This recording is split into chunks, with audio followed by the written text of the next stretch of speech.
그러니까 제 원장님들이 진짜 머리가 좋으시다라고 제가 생각을 하는 게 뭐냐면 굉장히 소위 놀래시고 싫어하시기도 하고 하는데 그럴 것 같아요. 네, 그게 왜 그러냐라고 하면 병원이 가지고 있는 모든 고민을 해결해 드립니다. 에드플라이어 박노준입니다.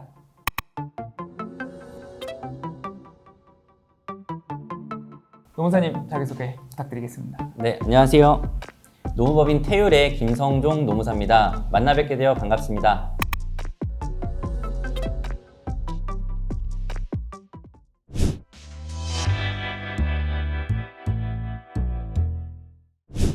네, 지금까지 5인 미만 사업장에 대해서 들어봤는데요. 네. 그렇다면 상시 근로자 수 5인 이상 10인 미만은 어떤가요? 네, 제가 아까 잠깐 설명드리다가 잠깐 말씀을 다 드린 것 같은데, 그러니까 5인이 되는 순간부터 여기 주변에서 보이는 그런 중대형 병원과 우리 의료원과 법이 적용되는 게 달라지는 게 없다라고 생각을 하시고 진행을 하셔야 돼요. 제가 이제 일반 사업체에서 이제 대표님들께 설명드릴 때는 이제 드디어 우리 업체가 삼성전자와 같아졌다 이렇게 말씀을 드리거든요. 그러니까 그들이나 우리나 달리 적용되는 게 거의 없기 때문에 대표님 입장에서는 처음부터 5인 이상으로 시작을 하셨으면 그거에 맞춰서 다 세팅이 되어 있을 텐데 이제 5인 미만으로 시작을 하셨다가 이제 성업을 하다 보니 이제 5인 이상이 됐다라고 하면 그때 다 전환을 시키셔야 돼요. 근데 이제 그때 이제 특별히 신경을 안 쓰시는 게 일반적이죠. 왜냐면 요즘에는 그래도 5인 미만 사업장이라고 하더라도 그냥 노무자문까지 다 맡겨요. 왜냐면 작년에 11월부터 이제 급여 명세서라는 걸 다 지급할 의무가 발생을 했거든요. 그렇기 때문에 세무사 분들이 손을 다 들긴 했어요.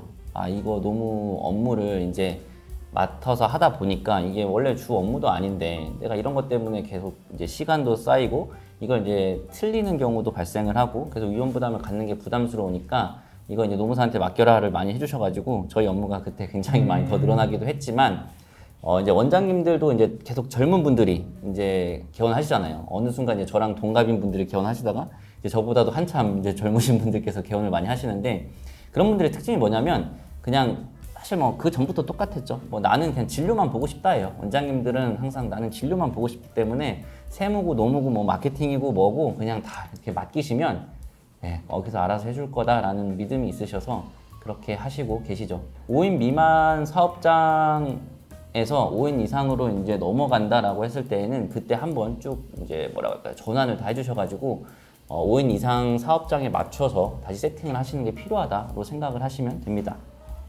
예, 정리를 드리자면은 네. 일단 5인 이상 이 직원 수가 5인 이상이 되면은 원장님들은 자부심을 가져라.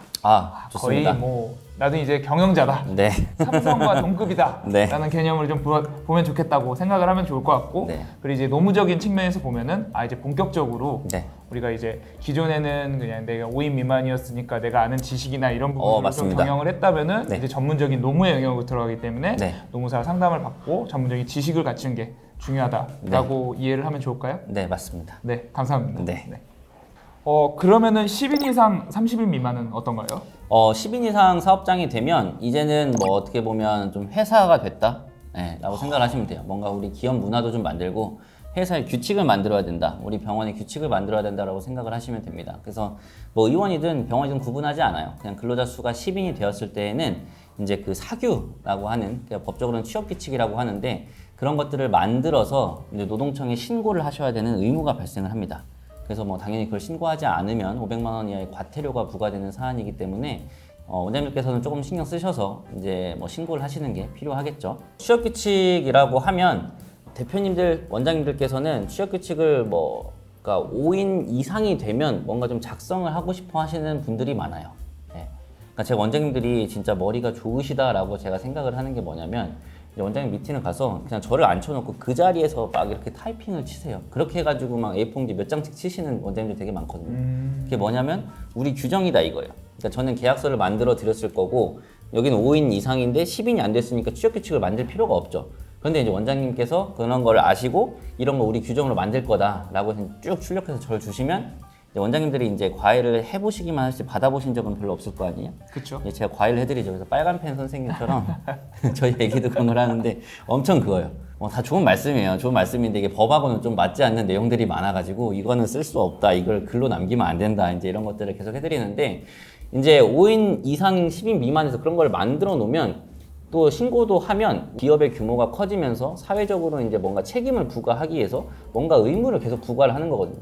그럼 내가 그런 혜택을 받을 수 있는 건데 굳이 그런 의무를 내가 지울 필요는 없는 거잖아요. 그래서 제가 원장님들한테 10인 미만은 굳이 만들지 말라고 말씀을 드리는 거고, 이제 10인이 됐으면 이제 의무적으로 만들어야 된다라는 건데, 그때는 이제 어떻게 만드셔야 되냐라고 간단하게 말씀을 드리면, 그러니까 취업 규칙이라는 거는 우리 회사의 뭔가 기업 문화도 정할 수 있고, 뭐 원장님들이 굉장히 분쟁이 많은 그런 경조사 휴가라던가 아니면 뭐 병가라던가 징계 규정이라던가 표창 규정 이런 것들을 다 이제 적게 되는 건데, 예를 들어서 뭐 이번에 뭐 직원분들한테 뭐 추석 상여금으로 뭐 20만 원씩을 준다라는 그런 취업 규칙 규정을 넣어놨어요. 뭐 이번에 운영이 좀 갑자기 어려워졌어요. 이거를 안 주려고 하면 네네. 취업 규칙이 20만 원 준다고 돼 있잖아요. 돼 있죠. 네, 그러니까 이걸 안 주려고 하면 이제 임금 체불이 되는 거예요. 그러니까 어쩔 수 없이 줘야 되는 건데, 그러면 이걸 안 주고 싶으면 이 규정을 바꿔야 되겠죠. 그쵸. 네, 그러면 이제 취업 규칙이 원래 있었는데 이걸 근로자 입장에서는 불이익하게 변경이 되는 거잖아요.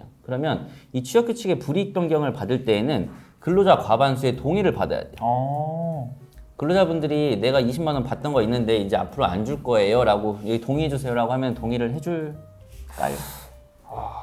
쉽지 않을 것 같은데요. 그렇죠. 네, 그렇게 되기 때문에 이제 그때가 되면 이제 노무사 시험에 나오는 문제들이 발생을 합니다. 이제 취업 규칙이 2개가 되고, 뭐 신규 입사한 사람들은 새로운 취업 규칙이 적용되고, 뭐 종전 입사자들은 뭐 종전 취업 규칙이 적용되고, 이러다 보니까 인사 관리라는 거는 항상 우리는 부서 자체가 서포트하는 부서거든요. 그러니까 원장님들께서 급여를 주고 사람을 관리하는 게 무엇보다도 중요하지만, 사실 우리는 매출을 발생할 수 있는 행위에, 그쵸? 원장님들이 원하시는 진료만 집중을 하셔야 되는 거지, 그쵸. 그런 거에 자꾸 인풋이 들어가면 안 되거든요. 그렇기 때문에 굳이 그렇게 만드실 필요가 없다라는 거예요. 그러니까 상여금이라는 거는 원장님께서 그냥 주시면 돼요. 내가 여기서 20만 원 주다 30만 원 줄 건데 규정까지 만들어가면서 30만 원 줄 테니까 여기 규정 뭐 동의해주세요 이렇게까지는 안 하잖아요.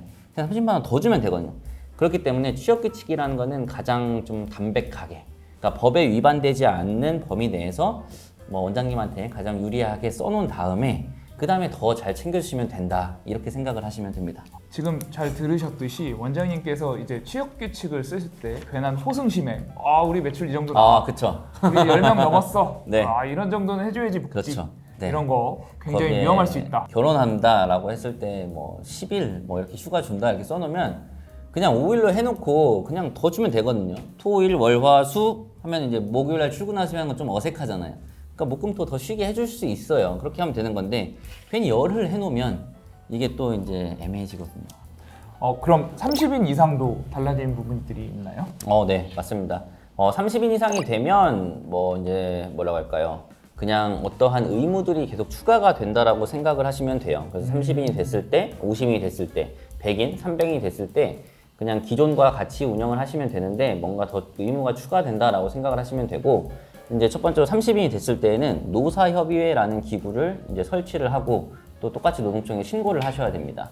그래서 이제 노사협의회라는 게 뭐냐라고 말씀을 드리면, 이제 근로자들의 뭐 근로 조건이나 뭐 복지 이런 것들에 대해서 이제 이야기를 하는 그런 창구를 만들라는 건데, 원장님들은 이제 그 노사협의회라는 걸 설치해야 된다라고 하면 굉장히 소위 놀래시고 싫어하시기도 하고 하는데, 그럴 것 같아요. 네, 그게 왜 그러냐라고 하면, 그러니까 그 노사협의회라는 그 기구 자체가 주는 어감 자체가 좀 노동조합하고 비슷하다라고 생각을 하시더라고요. 그래서 뭐 노동조합 자체가 나쁘다라는 게 절대 아니고, 네, 원장님들께서 이제 노동조합이라는 거를 좀 안 좋게 그래도 인식을 하시다 보니까 그 노사협의회도 비슷한 거 아니냐, 뭐 우리 의원 망하는 거 아니냐까지 이제 말씀하시는 원장님들이 간혹 계신데, 그 노사협의회라는 거는 그냥 원장님하고 이제 근로자 대표하고 이제 사용자 대표하고, 그러니까 사용자 위원이겠죠. 3개월에 한 번씩 그런 회의를 의무적으로 해서 회의록을 남겨놔야 된다, 이 정도로 생각을 하시면 됩니다. 그래서 뭐 크게 불편하거나 원장님한테 뭐 안 좋은 거는 아니니까 30인이 되셨을 때는 노사협의회를 뭐 설치하고 신고한다 정도만 알고 계시면 되고, 두 번째로 50인이 됐을 때에는 이제 장애인을 의무 고용해야 되는 이제 의무가 부과가 됩니다. 네, 그렇게 되는 거고, 그러니까 50인부터 이제 장애인 의무 고용을 해야 되는데 50인 때는 의무 고용을 하지 않다고 하더라도 그런 부담금을 부담하지 않거든요. 그런데 이제 100인이 됐을 때에는 그 고용하지 않은 사람 수만큼 부담금을 부담을 해야 됩니다. 그래서 뭐 일반 기업에서는 뭐 실제로 그 부담금이 사실 적지 않거든요. 굉장히 크기 때문에 그거를 이제 부담을 하면서도 사업을 영위하시는 곳도 있고, 그러니까 사업 특성상 이제 장애인 분들을 고용하는 것 자체가 어려운 경우도 있어서 그렇기는 하니까 뭐 이해가 전혀 안 된다라고 할 수는 없겠지만 그래도 국가 정책상으로는 100인이 됐을 때에는 장애인을 이제 일정 비율만큼 의무고용을 하셔가지고 그 의무고용을 하지 않으면 페널티로서 이제 부담금을 부과한다 정도를 알고 계시면 되고 뭐 진짜 없을 것 같은데 뭐 300인 이상이 된다라고 하면 이제 여성에 대해서 이제 할당을 해야 되는 그런 부분들이 생깁니다. 예, 그렇기 때문에 그런 부분까지를 좀 감안을 해주시면 뭐 병원을 운영하는 데 있어서 이제 근로자 수에 따라서 내가 어떤 의무가 부과된다 정도는 좀 정리가 되신 것 같은데 어떠세요? 아, 예. 정리 감사합니다. 대한민국에 300명의 그 근로자를 가진 원장님들은 몇 분이나 되실까? 네. 그런 꿈을 여기 오늘 방송에서 좀 많이 네. 꾸시면 좋을 것 같습니다. 네. 지금까지 원장님들이 고민하고 계시는 노무 관련 주제에 대해서 한번 다뤄봤습니다. 시청해주신 여러분들 감사합니다.